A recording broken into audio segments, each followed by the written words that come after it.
Assalamualaikum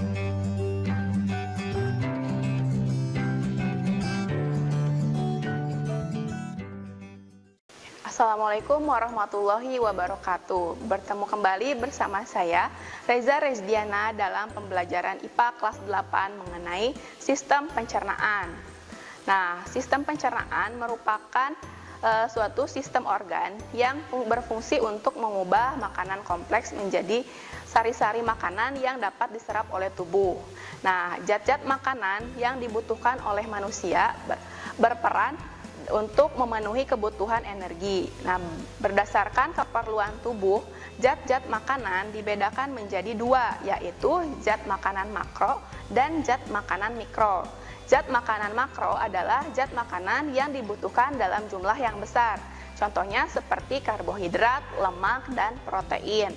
Sedangkan zat makanan mikro adalah zat makanan yang dibutuhkan dalam jumlah yang sedikit, seperti vitamin dan mineral. Nah, yang pertama, karbohidrat. Karbohidrat merupakan zat organik yang mengandung zat karbon, zat hidrogen, zat oksigen dalam perbandingan yang berbeda-beda. Karbohidrat berfungsi sebagai sistem energi, di mana 1 gram karbohidrat setara dengan 4,1 kalori. Nah, karbohidrat terbagi menjadi beberapa jenis, diantaranya adalah monosakarida, disakarida, dan polisakarida. Nah, sumber makanan makro yang lain adalah lemak. Lemak berfungsi sebagai sumber energi. Energi yang dihasilkan lemak lebih besar daripada energi yang dihasilkan oleh karbohidrat, di mana 1 gram lemak setara dengan 9,3 kalori. Nah, lemak merupakan pelarut dari berbagai macam vitamin, yaitu vitamin A, D, E, dan K. Nah, simpanan bahan bakar dalam lemak berfungsi untuk melindungi alat tubuh yang halus. Nah, beberapa bahan makanan yang mengandung lemak diantaranya adalah mentega, margarin, daging, ikan, kuning telur, kacang-kacangan, dan berbagai makanan yang mengandung lemak lainnya. Kemudian protein. Protein memiliki fungsi sebagai pembangun atau pengatur bahan bakar dalam tubuh. Nah, 1 gram protein senilai dengan 4,1 kalori. Nah, berdasarkan sumbernya, protein dibedakan menjadi protein nabati dan protein hewani. Protein nabati adalah protein yang berasal dari tumbuhan, sedangkan protein hewani adalah protein yang berasal dari hewan. Nah, zat makanan mikro yang pertama adalah vitamin.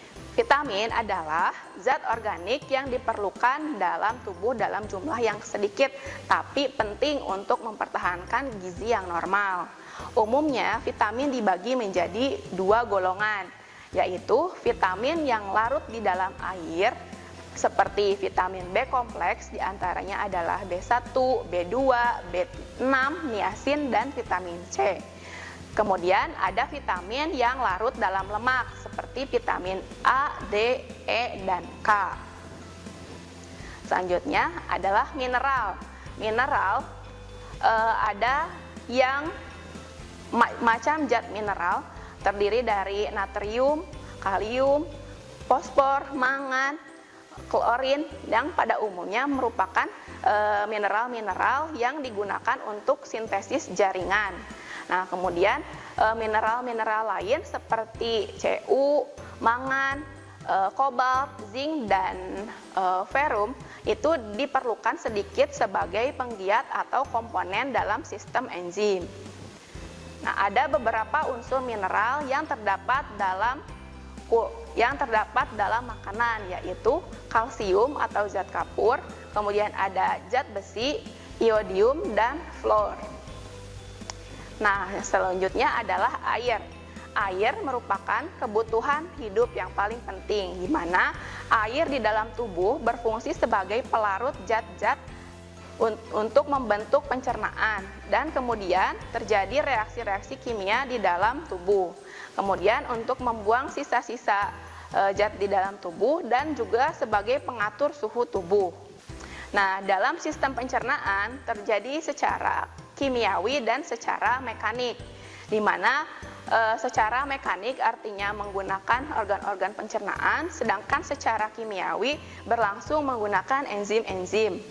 Nah, sistem pencernaan manusia didukung oleh alat pencernaan dan kelenjar pencernaan. Nah, alat pencernaan pada manusia. Nah, pada bagian atas atau alat pencernaan manusia yang pertama adalah rongga mulut. Kemudian ada tekak atau faring. Setelah faring ada kerongkongan, kemudian lambung, usus halus, usus besar, poros usus atau rektum, dan anus. Nah, alat yang pertama yaitu rongga mulut. Nah, di dalam rongga mulut terdapat gigi dan lidah, di mana gigi berperan dan lidah ini berperan sebagai alat mekanik dan kelenjar ludah berfungsi sebagai alat atau kelenjar yang melakukan pencernaan secara kimiawi. Nah, berikut ini merupakan struktur dari gigi, di mana lapisan yang paling luar adalah email gigi. Kemudian ada anatomical crown atau mahkota gigi. Yang selanjutnya nomor 3 adalah gusi, nomor 4 ada pulpa, nomor 5 ada leher gigi, nomor 6 adalah bagian dentin, nomor 7 bagian tulang alveolar, nomor 8 adalah akar gigi, kemudian nomor 9 adalah sementum, dan nomor 10 adalah periodontal ligamen. Yang selanjutnya adalah faring. Tekak atau faring merupakan tempat persimpangan saluran dengan saluran pencernaan makanan. Nah, faring dibagi menjadi 3 bagian, yaitu nasofaring, orofaring, dan larygofaring. Kemudian kerongkongan. Nah, kerongkongan merupakan alat yang berfungsi untuk memindahkan makanan dari mulut menuju ke lambung. Nah, kontraksi otot dinding faring dan adanya makanan di bagian atas esofagus berkontraksi secara bergelombang pada dinding esofagus, yang dimana gerakan tersebut disebut gerakan peristaltik.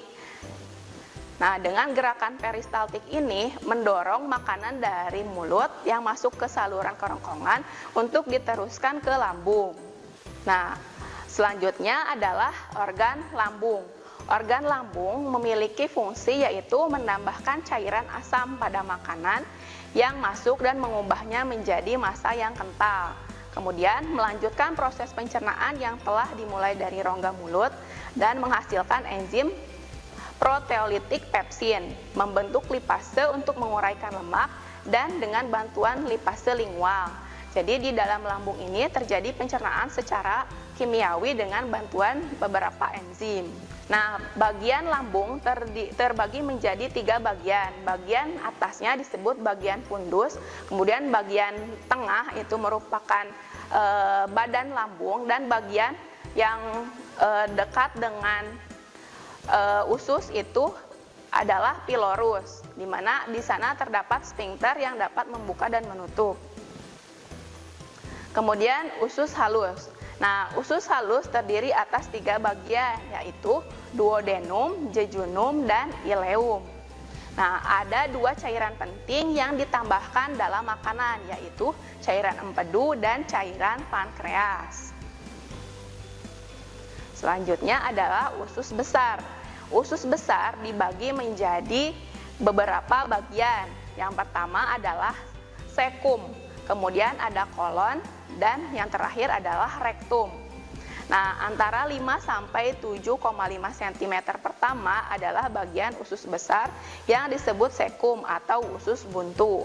Nah, kolon dibagi menjadi 4 bagian, yaitu ascendent, transversal, sigmoid, dan descendent.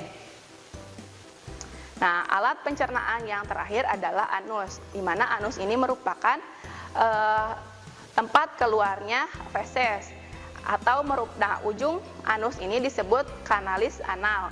Nah, yang dilapisi oleh mukosa yang tersusun atas sejumlah lipatan vertikal yang disebut kolumna rectalis, di mana lubang kanal anus ini pada eksterior dindingnya terdapat 2 otot sphincter. di mana di internalnya berupa otot polos dan eksternalnya berupa otot lurik. Selanjutnya adalah mengenai kelenjar pencernaan. Nah, kelenjar pencernaan yang pertama adalah kelenjar ludah. Kelenjar ludah disebut juga dengan glandula salivales. Kemudian ada kelenjar lambung. Selanjutnya ada kelenjar dari hati, kemudian kelenjar empedu, pankreas, dan kelenjar Lieberkühn. Nah, kelenjar ludah. Ada 3 kelenjar ludah pada rongga mulut. Yang pertama, kelenjar ludah di bawah telinga atau glandula parotis. Yang kedua, kelenjar ludah di bawah lidah yang disebut dengan glandula sublingualis.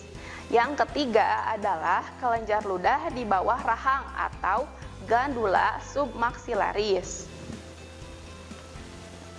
Nah, selanjutnya kelenjar lambung. Penyusun getah lambung adalah asam HCl, di mana fungsi HCl ini adalah untuk merangsang keluarnya sekretin, mengaktifkan pepsinogen menjadi pepsin untuk memecah protein sebagai desinfektan atau untuk membunuh bakteri yang masuk, kemudian merangsang keluarnya hormon kolestokinin yang berfungsi merangsang empedu untuk mengeluarkan getahnya. Lipase memecah lemak menjadi asam lemak dan gliserol, namun lipase yang dihasilkan sangat sedikit. Kemudian di lambung juga terdapat renin, di mana renin ini berfungsi untuk mengendapkan protein susu menjadi kasein yang hanya dimiliki oleh bayi. Nah, pada kelenjar lambung terdapat mukus, di mana mukus ini berfungsi sebagai pelindung dinding lambung dari kerusakan akibat sifat asam dari HCl. Nah, selanjutnya adalah hati. Salah satu organ abdomen yang termasuk ke dalam sistem digestif atau sistem pencernaan yang menghasilkan enzim, yaitu empedu yang penting bagi pencernaan lemak. Secara umum, fungsi hati adalah untuk metabolisme karbohidrat, lemak, dan protein, untuk memproduksi albumin, serta untuk toksisitas atau untuk menghancurkan racun atau menetralkan racun. Nah, selanjutnya adalah kelenjar pankreas. Pankreas merupakan suatu organ yang terdiri dari 2 jaringan dasar, yaitu asini dan pulau Langerhans atau pulau pankreas. Nah, enzim yang dilepaskan oleh pankreas akan mencerna protein, karbohidrat, dan lemak. Enzim proteolitik memecah protein ke dalam bentuk yang dapat digunakan oleh tubuh. Pankreas juga dapat melepaskan sejumlah besar sodium bikarbonat yang berfungsi untuk melindungi duodenum dengan cara menetralkan asam lambung. Nah, beberapa kelainan dan gangguan pada sistem pencernaan manusia. Yang pertama adalah appendicitis atau disebut juga radang usus buntu. Kemudian ada diare, di mana diare ini merupakan kondisi feses yang sangat cair akibat peristaltik yang terlalu cepat atau karena usus besar kurang menyerap cairan yang berlebihan pada feses. Kemudian ada konstipasi atau sembelit, yaitu kerusakan dalam proses defekasi atau kesukaran dalam proses defekasi atau buang air besar. Nah, selanjutnya adalah parotitis atau radang perut, yaitu infeksi pada kelenjar parotis, disebut juga sebagai gondong. Nah, tukak lambung atau MAH merupakan radang pada dinding lambung yang umumnya disebabkan karena infeksi Heliobacter pylori. Nah, kemudian ada serostom yang merupakan produksi air liur yang sangat sedikit. Nah, demikian penjelasan mengenai sistem pencernaan pada manusia. Terima kasih atas perhatiannya. Wassalamualaikum warahmatullahi wabarakatuh. Kunjungi sosial media lainnya seperti website kami di pkbmalkata.com, Facebook PKB Malkata Mananjaya, Instagram PKB Malkata _official. Dan terima kasih telah klik video ini. Jangan lupa like, comment, share, and subscribe untuk menunjukkan dukungan kamu terhadap channel ini. Enjoy the video, PKB Malkata.